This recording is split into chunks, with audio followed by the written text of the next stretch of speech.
Hello, നമസ്കാരം. എൻ്റെ പേര് വിമൽ. നിങ്ങൾ കാണുന്നത് സ്റ്റോറി ഓഫ് വിമൽ. നമ്മുടെ വീഡിയോയിൽ നമ്മൾ ഡിസ്കസ് ചെയ്യാൻ പോകുന്നത് സി.വിയെ പറ്റിയാണ്. നിങ്ങൾ തമ്പനയിൽ കണ്ടു കാണുമല്ലോ. അധികം കളിച്ചു നിന്നിട്ടില്ല, നമുക്ക് വീഡിയോയിലോട്ട് കിടക്കാം. ആദ്യം തന്നെ പറയട്ടെ, എന്താണ് സി.വി? സി.വി എന്ന് പറയുന്നത് നമ്മളെ തന്നെ മാർക്കറ്റ് ചെയ്ത് വേറെ ആൾക്ക് കൊടുക്കുന്നതിനെയാണ് സി.വി എന്ന് പറയുന്നത്. സാമ്പിൾ കൂടെ പറഞ്ഞുതരാം.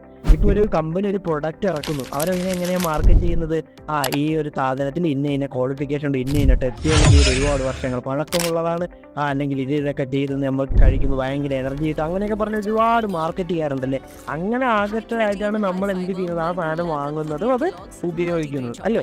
അതുപോലെ തന്നെ നമ്മൾ എന്താണ്, നമ്മളിൽ എത്ര ക്വാളിറ്റി ഉണ്ട്, നമ്മൾ ഇത്രയും കഴിവുള്ളതാണ് എന്നൊക്കെ നമ്മളൊരു കമ്പനിയെ അറിയിക്കുന്നത് ഈ ഒരു സി.വി മുഖേനയാണ്. ഒരു സി.വിയിൽ ഉണ്ടായിരിക്കേണ്ട കണ്ടന്റ് എന്തൊക്കെയായിരിക്കണം? ഒന്ന്, നമ്മുടെ പേഴ്സണൽ ഇൻഫർമേഷൻസ്. രണ്ട്, നമ്മുടെ പ്രൊഫൈലിൻ്റെ ഒരു സമ്മറി. മൂന്ന്, നമ്മുടെ പ്രൊഫഷണൽ എക്സ്പീരിയൻസ് ഉണ്ടായിരിക്കണം. നാല്, നമ്മുടെ പ്രൊഫഷണൽ ക്വാളിഫിക്കേഷൻ. അഞ്ച്, നമ്മുടെ കീ സ്കിൽസ്. ആറ്, നമ്മുടെ അച്ചീവ്മെൻറ്റ്, നമ്മൾ എന്തൊക്കെ അച്ചീവ് ചെയ്തിട്ടുള്ളത്. ഏഴ്, എക്സ്ട്രാ കാര്യമായത് നമ്മൾ എത്ര ലാംഗ്വേജ് പറയുന്നത്, എത്ര പ്രൊഫിഷ്യൻസി, അതൊക്കെ അതിൽ ആഡ് ചെയ്തിരിക്കണം. നിങ്ങൾ കേട്ടിട്ടുണ്ടാവും ATS ഫ്രണ്ട്ലി സി.വി. എന്താണ് ATS ഫ്രണ്ട്ലി സി.വി? ഈ കമ്പനികൾ, അതായത് MNC, അത്യാവശ്യം നല്ല മൂല്യമുള്ള കമ്പനികൾ പലപ്പോഴും അവരുടെ സ്കിൽഡ് ആയിട്ടുള്ള ആൾക്കാരെ എടുക്കുമ്പം അവരാദ്യമേ സി.വി ഷോർട്ട് ലിസ്റ്റ് ചെയ്യും. നല്ല കമ്പനി എന്നൊക്കെ പറയുമ്പോൾ അറിയാലോ, ആളുകൾ ചാടി പിടിച്ചങ്ങ് അപ്ലൈ ചെയ്യും. ആരെന്നൊന്നുമില്ല, എന്തെന്നും വേക്കൻസി പോലും നോക്കില്ല, എന്താ അതിൽ എഴുതിക്കണമെന്ന് പോലും നോക്കാതെ ആളുകൾ ഇങ്ങനെ അപ്ലൈ ചെയ്തുകൊണ്ടിരിക്കും.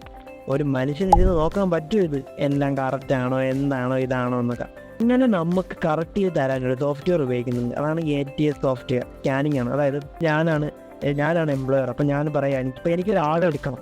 അങ്ങനെ എടുക്കണമെന്ന് ഞാൻ പറയുകയാണ്, എനിക്ക് ഈ കാർഡ് ഐഡൻറ്റിഫിക്കേഷനിൽ ഭയങ്കര സ്കില്ലുള്ള ആൾക്കാരോ, ISO 45001 എനിക്ക് സ്കില്ലുള്ള ആൾക്കാരോ, അല്ലെങ്കിൽ 9001 എനിക്ക് സ്കില്ലുള്ള ആൾക്കാരാണ്. അപ്പം ഞാനിങ്ങനെ കുറച്ച് സ്കിൽസൊക്കെ എഴുതി വെച്ചിരിക്കും.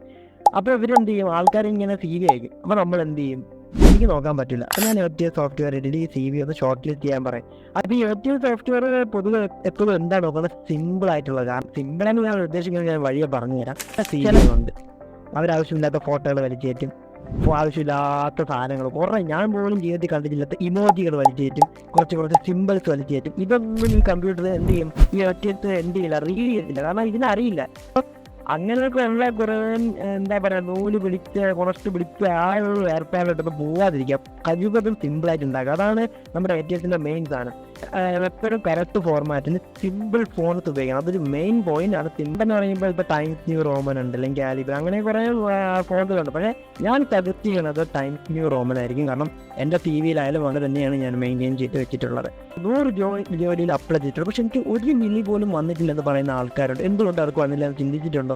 അതായത് നിങ്ങൾ തന്നെ ഉണ്ടാക്കിയ ഏതെങ്കിലും ആപ്ലിക്കേഷനിലേക്ക് ഏറ്റവും ടി.വി ആയിരിക്കും അയക്കണത്. പൊതുവെ എന്താ, ഇത് സ്കാൻ ചെയ്യില്ല, അത് റിജക്റ്റ് ആയി പോകും. അതിൽ സ്കില്ല് വെച്ചിട്ടില്ല നിങ്ങൾ, അങ്ങനെ അതങ്ങ് റിജക്റ്റ് ആയി പോകും. അത്യാവശ്യം നിങ്ങൾ ആലോചിക്കുന്നുണ്ടാവും, ഒറ്റാരെങ്കിലും ഒന്ന് വിളിച്ച് പറഞ്ഞിരുന്നെങ്കിൽ മോനെ നാളെ ഇന്റർവ്യൂ ഉണ്ട്, അങ്ങനെ നിങ്ങൾ വിചാരിക്കുക. പക്ഷെ അങ്ങനെ ഒറ്റാരും നിങ്ങളെ കോൺടാക്ട് പോലും കിട്ടിയിട്ടുണ്ടാവില്ല. കാരണം എന്താ, ഇത് തന്നെയാണ്, നിങ്ങളുടെ സി.വി സിമ്പിൾ അല്ലായിരുന്നു. നിങ്ങളുടെ സി.വി ആവശ്യമില്ലാത്ത ഒരുപാട് കാര്യങ്ങളായിട്ട് ഒത്തു നിറച്ച് ചീത്തയാക്കി കഴിഞ്ഞിരിക്കുന്നു. സി.വി എങ്ങനെ ആയിരിക്കണം?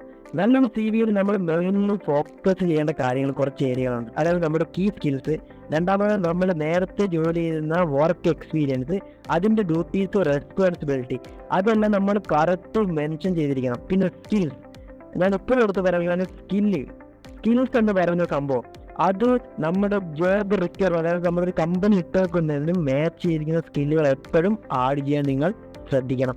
അത് മാത്രമല്ല, അതിൻ്റെ താഴെ നമുക്ക് വേറെ ഓപ്ഷനുകളും അച്ചീവ്മെന്റ്സ് നിങ്ങൾ എപ്പോഴും ശ്രദ്ധിക്കണം. നിങ്ങളൊരു ജോലിയിൽ പോയിട്ടുണ്ടെങ്കിൽ അധികം നിങ്ങൾ എന്തൊക്കെ അച്ചീവ് ചെയ്യുന്നത് നിങ്ങൾ കറക്റ്റ് നിങ്ങളുടെ ടി.വിയിൽ മെൻഷൻ ചെയ്തിരിക്കണം. കാരണം എന്താണ്, ഇപ്പോഴും പറയുന്നത് നിങ്ങളെ തന്നെയാണ് മാർക്കറ്റ് ചെയ്യുന്നത്. അപ്പോൾ നിങ്ങളുടെ ടി.വി കണ്ടാൽ തോന്നണം, എവൻ കൊള്ളാം, എവനെ എടുക്കണം. വേറെ എക്സാമ്പിൾ ഞാൻ പറഞ്ഞുതരാം. വലിയൊരു കമ്പനിയിൽ ഒരു വേക്കൻസി എന്ന് വെച്ചാൽ ഒറ്റ വേക്കൻസി ഉള്ളൂ. എത്ര ആപ്ലിക്കേഷൻസ് വരും? നിങ്ങൾ 100 കൂട്ടിക്കോ, 100 ആപ്ലിക്കേഷൻ. ഞാൻ നല്ല ചെറുതായിട്ടാണ് പറയുന്നത്. അപ്പോൾ 100 ആപ്ലിക്കേഷൻ വന്നു.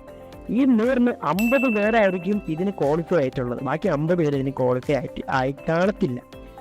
ഈ 50 പേരിന് പഠിക്കും നല്ല സ്കില്ലും എനർജിയും ഒക്കെ ഉള്ള ഒരു 10 പേരായിരിക്കും കാണുന്നത് അല്ലേ. ഇനി ഇതിനകത്ത് തന്നെ ഈ പഠിച്ച സ്കില്ലും എനർജിയും എല്ലാം എഴുതി പിടിപ്പിച്ച് കിട്ടുന്ന സി.വി ഉണ്ടാക്കി ഒരു 5 പേരെ കാണത്തുള്ളൂ. ഈ 5 പേർ എന്ത് ചെയ്യും, ATS സ്കോളർ റീഡ് ചെയ്ത് 5 പേരെ കമ്പനിക്ക് കൊടുക്കും. ആ കമ്പനി അതിൽ നിന്ന് വിളിച്ച് ഇന്റർവ്യൂവിന് ആളെ റെഡിയാക്കും. ഇന്റർവ്യൂ ചെയ്യുമ്പോൾ ഇതിലെഴുതി വെച്ചതെല്ലാം കിടിലമായിട്ട് വരണമെന്ന് ചോദിച്ചു ഒരാളെ അവർ സെലക്ട് ചെയ്യും, ബാക്കിയുള്ളവർ ഔട്ടായി പോകും. പക്ഷെ നിങ്ങൾ നോക്കണം, ലാസ്റ്റ് എത്തുക 5 പേരിൽ ഈ ഒരു CV-ക്കാണ് പ്രാധാന്യം അല്ലേ. CV തന്നെ ഒരു 5 പേരെ പരിചയപ്പെടുത്തി. അപ്പം നിങ്ങൾ ആ 5 പേർ ചേർന്ന് ഒരു പക്ഷെ നിങ്ങൾ ഇന്റർവ്യൂ ക്രാക്കിയാൽ നിങ്ങൾക്കും ജോലി കിട്ടും. എൻ്റെ CV ഞാൻ അത്രയും ക്ലാരിറ്റി ആയിട്ട് ഞാൻ ചെയ്തിട്ടുണ്ട്. നിങ്ങൾക്ക് വേണമെങ്കിൽ എൻ്റെ CV നിങ്ങൾക്ക് ഒരു റെഫറൻസ് ആയിട്ട് എടുക്കാം. എൻ്റെ ലിങ്ക്ഡിൻ പ്രൊഫൈലോ നിങ്ങൾക്ക് കയറി ചെക്ക് ചെയ്യാനാണ്, അല്ലെങ്കിൽ നിങ്ങൾക്ക് എൻ്റെ നമ്പറിൽ കോൺടാക്ട് ചെയ്തിട്ട് നിങ്ങൾക്ക് ഞാൻ റെഫറൻസ് ആയിട്ട് അയച്ചു തന്നതായിരിക്കും. ഇനി നിങ്ങൾക്കും ഒരു CV ഉണ്ടാക്കണോ, ഒരു ATS ഫ്രണ്ട്ലി CV, ഉറപ്പായിട്ടും ഞാൻ നിങ്ങളെ സഹായിക്കാം. അതുകൊണ്ട് തന്നെ 3 പാക്കേജുകളിൽ ഞാൻ നിങ്ങൾക്ക് പറഞ്ഞുതരാം. നിങ്ങൾക്ക് അഫോർഡബിൾ ആയിട്ട് തോന്നുന്നത് എന്തെന്ന് വെച്ചാൽ അത് നിങ്ങൾ എന്നെ കോൺടാക്ട് ചെയ്താൽ മാത്രം മതി, ഞാൻ നിങ്ങൾക്ക് ഉണ്ടാക്കി തരുന്നതായിരിക്കും. ഇന്നത്തെ ഒരു വീഡിയോ ഇത്ര മാത്രമേ ഉള്ളൂ. അപ്പോൾ നിങ്ങൾക്ക് ഈ വീഡിയോ ഇഷ്ടപ്പെട്ടിട്ടുണ്ടെങ്കിൽ നിങ്ങൾ ഉറപ്പായിട്ടും സബ്സ്ക്രൈബ് ചെയ്യണം, നിങ്ങൾ ഉറപ്പായിട്ടും എന്നെ ഫോളോ ചെയ്യണം. അപ്പം നിങ്ങൾക്ക് ഇഷ്ടമായെന്ന് ഞാൻ വിചാരിക്കുന്നു.